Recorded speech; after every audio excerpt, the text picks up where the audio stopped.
오늘 본문에 나오는 구스는요, 우리가 에티오피아라 부르는 나라이고요.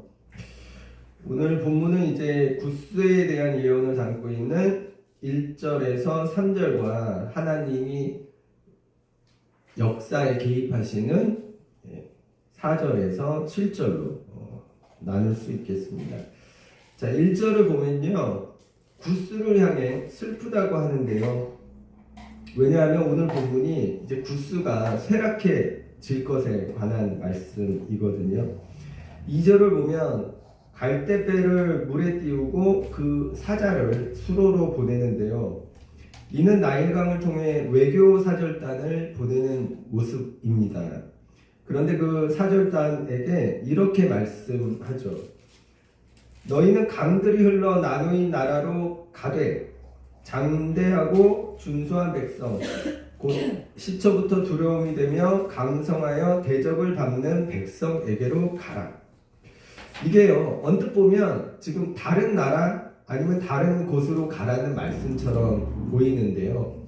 여기서 장대하고 준수한 백성이며 시초부터 두려움이 되고 강성하여 대적을 밟는 백성은요, 다른 나라가 아니라 구스를 가리키는 것이거든요.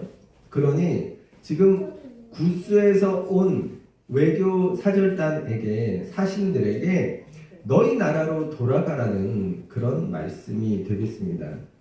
아마도 구스는요, 외교 사절단을 예루살렘으로 보낸 것으로 보이고요. 이 사절단의 목적은 그들을 위협하는 아수르에 대해서 유다와 반아수르 동맹을 맺기 위한 것으로 보입니다. 예언자는 그런 구스의 외교 사절단에게 자기 나라로 그냥 돌아가라 이렇게 말하고 있습니다. 왜냐하면 유다가 반아수르 동맹에 들어가는 것은 하나님 뜻이 아니기 때문에. 3절에서는 세상의 모든 거민 지상에 사는 너희는 보고 들으라 하는 것인데, 산들 위에 기치를 세우거든 보고 나팔을 불거든 들으라고 합니다. 여기서 기치는 깃발인데요, 깃발을 세우는 것은 군대에게 방향을 알리는 신호이고요. 나팔은 군대를 정렬하거나 이동시키거나 혹은 전진시킬 때 불죠. 그러니까 산들 위에라고 하는데 이산저산할 거 없이 수많은 군대가 공격을 위해 방향을 잡고 또 공격 신호를 보내는 나팔 소리가 들릴 것인데, 그때 세상과 그 땅에 사는 사람들은 그것을 보고 듣게 된다는 거예요. 엄청난 군대가 공격을 시작하는 그 장면을 보고 듣게 될 거라는 겁니다. 이 군대는 아마도 아수르 군대이겠죠.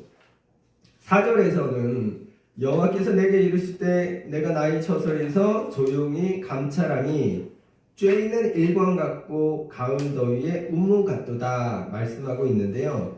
이게 좀 어려워서 공동 번역으로 제가 읽겠습니다. 공동 번역 4절입니다. 야훼께서 나에게 말씀하신다. 태양은 말없이 비치며 열을 내고 이슬은 햇살이 따스한 가을철에도 조용히 내린다. 나도 내 처소에서 가만히 지켜보리라. 태양이 소리 없이 빛을 내고 열을 내듯이, 또 이슬이 조용히 내리듯이 하나님도 그렇게 조용히 가만히 지켜보신다는 말씀이고요. 그런데 그렇게 계속 지켜만 보시는 게 아니고 감찰하시면서 때를 기다리신다는 그 말씀으로 볼 수 있겠습니다. 이제 그 때가 되면 어떻게 되는지, 그것이 이제 5절, 6절 말씀인데요. 5절 말씀. 추수하기 전에 꽃이 떨어지고 포도가 맺혀 익어갈 때에 내가 낫으로 그 연한 가지를 베며 퍼진 가지를 찍어 버려서, 포도가 연그러 잘 익어 보이면 이제 수확을 해야 되는데, 그때 그 전에 하나님이 낫으로 그 가지들을 베고 또 찍어버린다고 말씀합니다. 그리고 6절 말씀인데요. 신의 독수리들과 땅의 들짐승들에게 던져주리니 산의 독수리들이 그곳으로 여름을 지내며 땅의 들짐승들이 다 그곳으로 겨울을 지내리라 하셨습니다. 5절에서 찍어낸 그 가지들을 산의 독수리들과 땅의 들짐승들에게 던져주고 짐승들이 그것으로 여름을 지내고 또 겨울을 지내리라는 그런 말씀이죠. 실제 아수르는요, 적들의 시체를 독수리와 같은 맹금류에게 던져두었다고 하는데요. 아수르와의 전쟁에서 패배한 구스 사람들이 이렇게 될 거라는 끔찍한 예언이 되겠습니다. 자, 7절은 그때라는 먼 미래를 설정하는 그런 말로 시작이 되는데 7절 하반부에 만군의 여호와께 드릴 예물을 가지고 만군의 여호와의 이름을 두신 곳 시온산에 이르리라. 그때가 되면 구스는 더 이상은 제국주의적인 다른 나라를 힘으로 짓밟는 그런 나라가 아니라 시온 순례에 동참하는 그런 나라가 될 것이라고 말씀하고 있습니다. 이렇게 오늘 본문을 간단히 살펴보았는데요. 내용을 정리해보면 구스에서 온 사신들에게 하시는 말씀인데 유다에게 반아수르 동맹에 들어오라는 제안을 하러 온 구스의 사신들에게 그냥 너희 돌아가라, 너희 나라로 돌아가라는 것이고요. 왜냐하면 아수르를 일으키신 게 바로 하나님이시기 때문이고요. 너희 구스도 아수르로 의해서 쇠락해질 거라는 말씀인데요. 그런데 이 말씀이요, 알고 보면 지금 구스에 관한 말씀이지만 사실은 유다에게 하시는 말씀이거든요. 무슨 말이냐 하면요, 구스에 관한 예언인 것은 맞지만 지금 독자가 구스 사람들이 아니고요, 유다 사람들이거든요.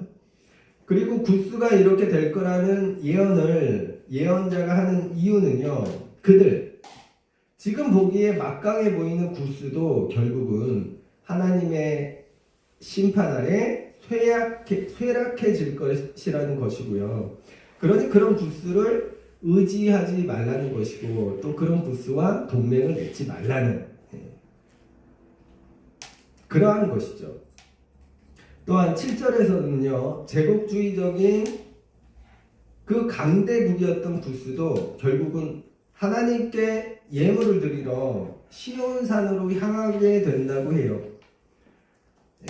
근데 그 하나님이 지금 어떤 하나님이세요? 지금 유다를 지키시고 돌보시고 구원하시는 바로 그 하나님이잖아요. 그런데 구스도 결국은 그 하나님께 그 하나님을 향하게 된다. 그 하나님께로 가게 된다.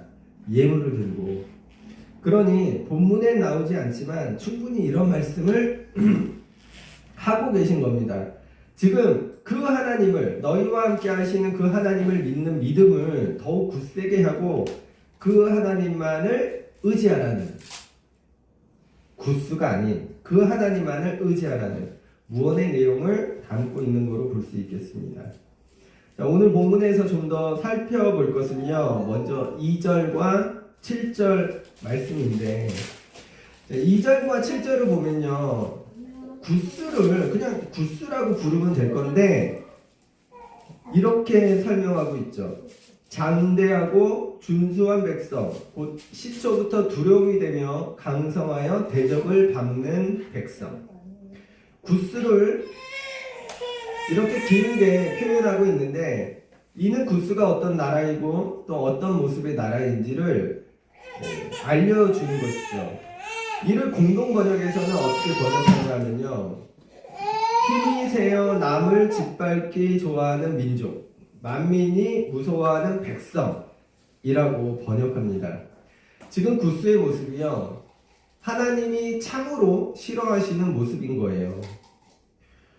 하나님이 힘을 주시는 것은 약한 자를 돕고 보살피라는 것이지 그들을 짓밟으라고 하나님이 주시는 게 아니거든요. 그들이 짓밟는 일을 다른 말로 바꾸면 제가 잘 쓰는 말로 포악이 되겠습니다. 그러니까 구스가 하나님의 진노하심을 받는 이유가요, 있는 거예요. 그들이 가진 힘으로 자기들보다 약한 사람들을 짓밟는 폭력의 모습이 지적되고 있는 겁니다. 하나님이 가장 싫어하시는 악이 바로 이것이거든요. 포악. 그러니까 노아 때 홍수 심판도 그렇고 소돔의 멸망도 성서에서는 그 땅에 포악이 가득했기 때문이라고 설명하고 있거든요. 구스가 포악했다면, 그 땅에 포악이 가득했다면 그들도 하나님의 심판을 피해갈 수 없는 거죠. 오늘날에도 우리는 포악한 세상을 마주하고 있는 것이 사실입니다. 그렇지 않은가요? 그러나 오늘 본문을 통해 알 수 있는 것은 그 포악의 주체는 결국 하나님의 심판을 피할 수 없다는 것이고, 물론 영화에서처럼 늘 정의가 승리하고 악이 고꾸라지는 것은 아니지만, 그래도 분명한 것은 어떤 힘이든 권력이든 영원하지 않다는 것을 우리가 역사를 통해 알 수 있고요. 이사야서에서도 그것을 반복해서 강조하거든요. 하나님의 뜻을 거스르는 사람들을 하나님이 치게 하시려고 아수르를 일으키시는데, 그 아수르가 나중에 어떻게 됩니까? 교만하고 포악해지니까 하나님이 바벨론이라는 나라를 또 일으키시잖아요. 그런데 바벨론도 아수르처럼 되니까 또 다른 나라를 일으키셔서 바벨론을 치시는 겁니다. 그런데 그 바벨론도 처음에는 예언자가 뭐라고 불렀냐 하면요, 존귀한 자라 했어요. 존귀한 자.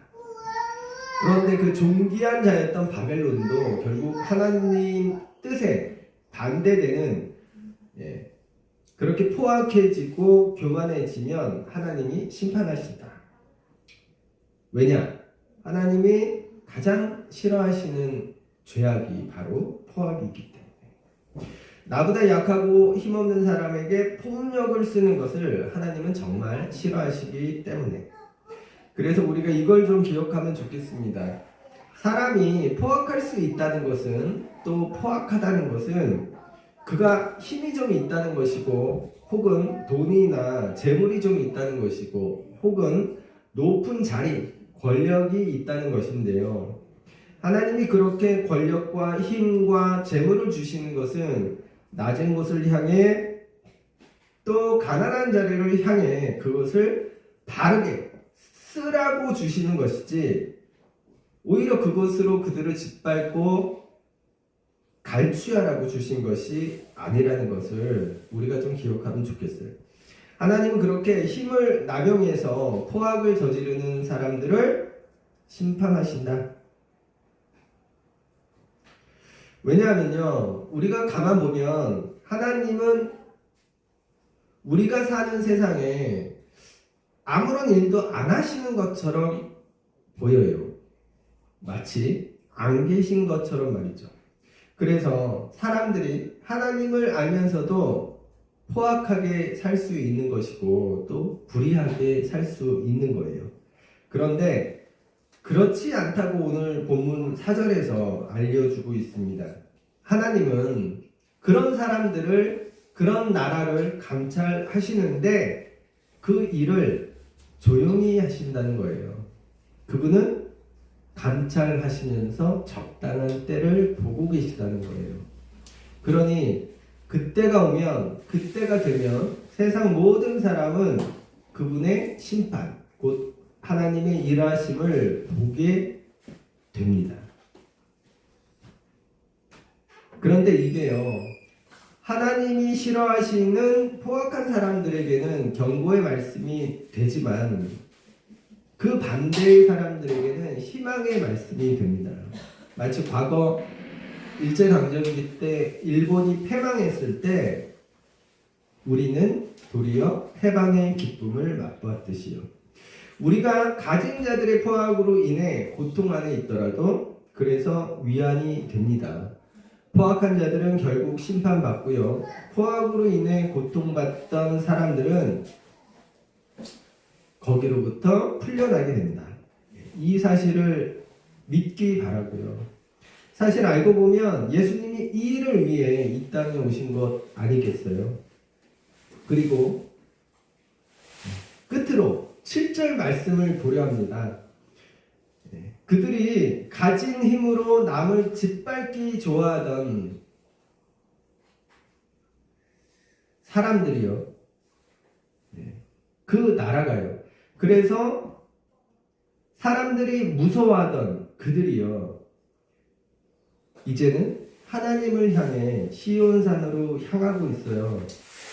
분명히 그들은 자기들의 포악으로 인해 또 하나님의 뜻을 거스름으로 인해서 오늘 본문에 보면 쇠락하게 되고 하나님의 심판을 받게 되거든요. 그런데 그렇게 고꾸라지고 몰락하는 게 아니고 지금 그들은 하나님을 향해 예물을 가지고 시온산으로 향하고 있는 거예요. 예언자가 7절 말씀을 통해 알려주는 것은 하나님의 심판은 심판 자체가 목적이 아니라는 겁니다. 하나님의 심판은 그들에게 돌이키게 하는 게 목적이지 심판 자체가 목적이 아닌 거예요. 그러니까 하나님의 심판이든 그분의 은혜이든 모든 것은 최종적으로 구원에 있는 겁니다. 그런데 이거는 우리 기준에는 잘 맞지 않는 것 아니겠어요? 불의하고 죄악을 일삼고 또 선량한 사람들에게 폭력을 쓰고 갈취하는 사람들, 그냥 심판받고 지옥이 있다면 바로 지옥으로 가야 하는 거 아니겠어요? 그렇지 않은가요? 그런데 하나님은 그들을 지옥에 보내기 위해 심판하시는 게 아니고요. 구원이라는 최종적인 목적을 위해 심판하신다. 그렇다면 또 뭐 지옥이 있니 없니 질문이 생기는데 이건 다음에 다루기로 하고요. 어쨌든 중요한 것은 이렇게 하나님은 우리의 생각, 우리가 갖고 있는 그 이해력을 뛰어넘는 분이시라는 거예요. 그래서 사실 이게 우리가 하나님의 사람답게 살아가지 못하는 이유가 됩니다. 그분의 선하심과 그분의 사랑하심이 우리가 생각하는 그것을 완전히 초월하거든요. 그런데요, 이것을 불공평이나 뭐 형평성이나 공정성 같은 것으로 따지지 않았으면 좋겠어요. 왜냐하면 이렇게 악인도 구원하고자 하시는 하나님이시기 때문에 우리는 납득할 수 없더라도 하나님은 악인을 구원하고 싶어 하세요. 그리고 그런 하나님이시기에 사실 우리가 구원받을 수 있는 것 아니겠어요? 만약에 우리의 기준대로 하나님이 우리의 죄를 물으시고 또 우리의 기준대로 하나님이 우리를 구원하신다면 우리 중에 몇이나 구원받을 수 있을까? 결국에 7절이 알려주는 것은 악인이든 그렇지 않든 우리가 향해야 할 곳은 하나님이 계신 곳이라는 거고요. 그런데 7절 말씀에서 보면요, 그들이 하나님께 드릴 예물을 가지고 시온산에 이를 것이라고 말씀하고 있어요. 여기서 그들이 예물을 가지고 가는 것은 말 그대로 예물일 겁니다. 그냥 예물. 거기에 더 이상의 의미는 없을 거예요. 그렇지만 오늘날 우리는 이 말씀을 볼 때 여기서 좀 다른 의미를 생각하면 좋겠어요. 우리가 어떤 예물을 가지고 하나님을 찾으면 그분이 기뻐하실까? 금일까, 은일까, 보석일까? 아니면 두둑한 현찰일까? 우리가 하나님을 찾을 때 가지고 갈 예물은요, 오직 우리 삶의 모습뿐입니다. 그분의 뜻대로 살기 어려웠으나, 그리고 정작 그대로 살지도 못했지만, 그래도 열심히 그렇게 살려고 애쓰고 몸부림친 삶의 흔적. 왜냐하면 돈이나 보석은 그분 보아는 우리가 필요하지 그분이 필요하신 게 아니거든요. 오직 그분이 우리에게 바라시는 것은 딱 한 가지, 우리가 그분의 자녀답게 사는 일이기 때문에요. 요것도 좀 기억하면 좋겠고요. 우리 기도하겠습니다.